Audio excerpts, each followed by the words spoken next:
Hello friends, সকলে কেমন আছেন? আশা করছি ভালোই আছেন।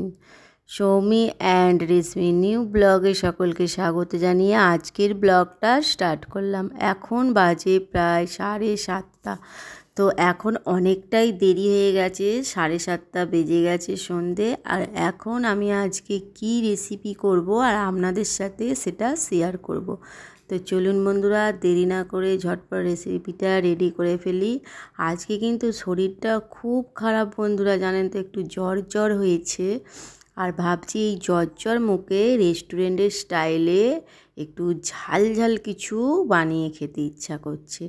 মন চাইছিল যে কি খাবো সেটাই চিন্তা করছিলাম কিচেনে দাঁড়িয়ে।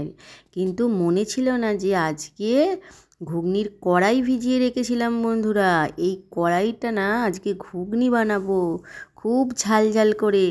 আর প্রচণ্ড পরিমাণে খিদেও পেয়ে গেছে। ঘুগনির মধ্যে দেখতে পাচ্ছেন বেশি না 1 পিস আলু কুচিয়ে দিয়ে দিলাম। এটা এবার ভালো করে প্রেসার কুকারে সিটি মেরে নেবো। তো চলুন বন্ধুরা, প্রেসার কুকারে সিটি মেরে নিই। প্রেসার কুকারে দিয়ে সিটি মেরে নেব। তার মধ্যে এবার এখানে টমেটো আর ক্যাপসিকাম নিয়ে নিয়েছি আধখানা করে। আর ক্যাপসিকাম আর টমেটোটা অনেক বড় ছিল, সেই হিসেবে আধখানা করে নিয়ে কুচি করে কেটে নিলাম। আর এখানে ধনেপাতা কেটে নিয়েছি, আদা নিয়েছি। আর আমি ভাবছিলাম যে ঘুগনির মধ্যে ধনেপাতাটা না দিলে একদমই খেতে ভালো লাগে না। আর এখানে কিছু মশলা নিয়েছি, ধনে, জিরে, মৌরি, দারচিনি, লবঙ্গ, এলাচ। আর একটা জিনিস নিতে ভুলে গিয়েছিলাম, একটু গোলমরিচ নিয়ে নিলাম। গোলমরিচের ফ্লেভারটা যে কোনো সবজির মধ্যে দিলে কিন্তু টেস্টি খুব হয়। আর এইখানে এই ছোট্ট হামলদস্তিটার মধ্যে এই মশলাগুলো, ভাজা মশলাগুলো পিষে নেব। একটু কষ্ট হবে পিষতে, কিন্তু সবজিটা খেতে কিন্তু খুব টেস্টি হবে। কড়াই চাপিয়ে দিলাম, কড়াইয়ের মধ্যে একটা তেজপাতা দিয়ে দিলাম। আর দিয়ে দেব একটু কালো জিরে। আর দিয়ে দেব একটু শুকনো লঙ্কা। আর এবার দিয়ে দেবো অয়েল। এবার ভালো করে তেজপাতা আর শুকনো লঙ্কাটা উল্টে পাল্টে ভেজে নেব। আজকে কিন্তু বন্ধুরা রসুন পেঁয়াজ ছাড়াই আমি কিভাবে রেস্টুরেন্টের স্টাইলে ঘুগনিটা বানাই সেটা আপনারা অবশ্যই ফলো করুন। চ্যানেলটা কিন্তু একদম স্কিপ করবেন না। এখানে আমি প্রথমে ক্যাপসিকামগুলো আর টমেটোগুলো দিয়ে ভালো করে নেড়ে চেড়ে ভেজে নিলাম। এমনভাবে ভাজতে হবে যাতে না কোনো কিছু ক্যাপসিকাম টমেটোটা যাতে না দেখাই যায়। এখানে এবার আমি দিয়ে দিলাম একটু পরিমাণ মতো হলুদ গুঁড়ো আর লঙ্কা গুঁড়ো। আর লাস্টে দিয়ে দিলাম একটু আদা বাটা। আর এবার আমি দিয়ে দিচ্ছি ধনে। আর এইখানে দেখুন, আর বুঝতে পারছেন যে ক্যাপসিকাম আর টমেটো বলে কিছু আছে এর মধ্যে, যেন মনে হচ্ছে একটা মশলার পেস্ট। তো চলুন বন্ধুরা, এইভাবে কিন্তু করবেন। আমি যেইভাবে বানিয়েছি আপনারাও কিন্তু সেইভাবেই বানাবেন। তো দেখুন বন্ধুরা, আমার এখানে রেডি হয়ে গেছে।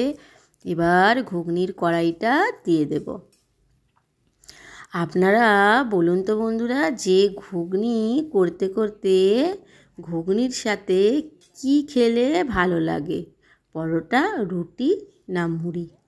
আমার তো ঘুগনির সাথে রুটি, মুড়ি, পরোটা সব কিছুই ভালো লাগে খেতে। তো আপনাদের কি খেতে ভালো লাগে ঘুগনির সাথে সেটা অবশ্যই কমেন্টে জানিয়ে দিও। আর এখন আমি ভাজা মশলাটা ওপর দিয়ে ছড়িয়ে দিলাম। আমার ঘুগনিটা কিন্তু ফুটে গিয়েছিল আগে, ঘুগনি কিন্তু এখন রেডি। এবার ভালো করে মিক্স করে নেব মশলাটা দিয়ে। এখানে কিন্তু নিরামিষ ঘুগনির সাথে একটু ঘি দিলে কিন্তু আরও ভালো হতো, কিন্তু আমি ঘিটা দিলাম না। এখন আমি এখানে ভালো করে মিক্স করে নিলাম ভাজা মশলাটা। এবার দেখুন ঘুগনিটা আমার রেডি হয়ে গেছে। এবার ভাবছিলাম যে ঘুগনিটার সাথে আমি কি খাবো।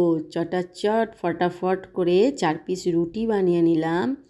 আজকে রাত্রির ডিনার ছিল রুটি আর গরম রুটি, গরম ঘুগনি।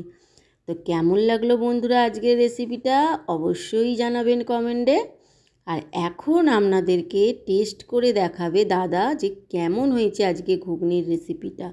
তো চলুন দাদা ঘরে বসে আছে। দাদাকে বলেছিলাম যে শুধু ঘুগনি আর মুড়ি খাবো আজকে, কিন্তু না, রুটিটা খেতে দাদা খুব ভালোবাসে ঘুগনি দিয়ে, সেই হিসেবে 2টো রুটি করে নিলাম 4 পিস মতো। আর চলুন এবার দাদার কাছে যাওয়ার পালা। তো দেখি দাদা কি বলে আজকের ঘুগনিটা খেয়ে।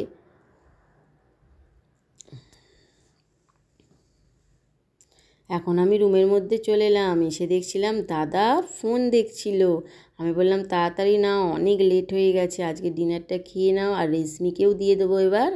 আর দাদা এবার খেয়ে আপনাদেরকে বলবে যে কেমন হয়েছে আজকের রেসিপিটা। এবার দাদা বলছে যে খুব গরম, কি করে খাবো? আমি বলছি দাঁড়াও, গরম গরম না হলে তো আবার ভালোই বাসো না। গরম যে কোনো খাবার আমারও আর দাদারও গরম গরম খেতে খুব ভালো লাগে। আর কার কার গরম খাবার খেতে ভালো লাগে অবশ্যই কমেন্টে জানাবেন। আর বলছে হেভি হয়েছে ঘুগনিটা, আমাকে বলছিল। আমি বলছি জানো ঘুগনিটা কীভাবে বানিয়েছি? বলছে কীভাবে? আমি বলছি ঘুগনিটার মধ্যে কিন্তু কোনো পেঁয়াজ রসুন কিচ্ছু দিইনি, এইভাবেই ঘুগনিটা বানিয়েছি। তো চলুন বন্ধুরা, আজকের রেসিপিটা আপনাদের কেমন লাগলো অবশ্যই জানাবেন। ভালো লাগলে আমার চ্যানেলটিকে like comment share follow subscribe করে দিও। সকলে ভালো থেকো, সুস্থ থেকো, সাবধানে থেকো। আবার কোনো নিউ রেসিপিতে বা নিউ ব্লগে দেখা হবে। তো দেখুন দাদা রিয়াকশানটা দেখুন, বলছে খুব সুন্দর হয়েছে। বাই বাই বন্ধুরা, সকলে ভালো থেকো।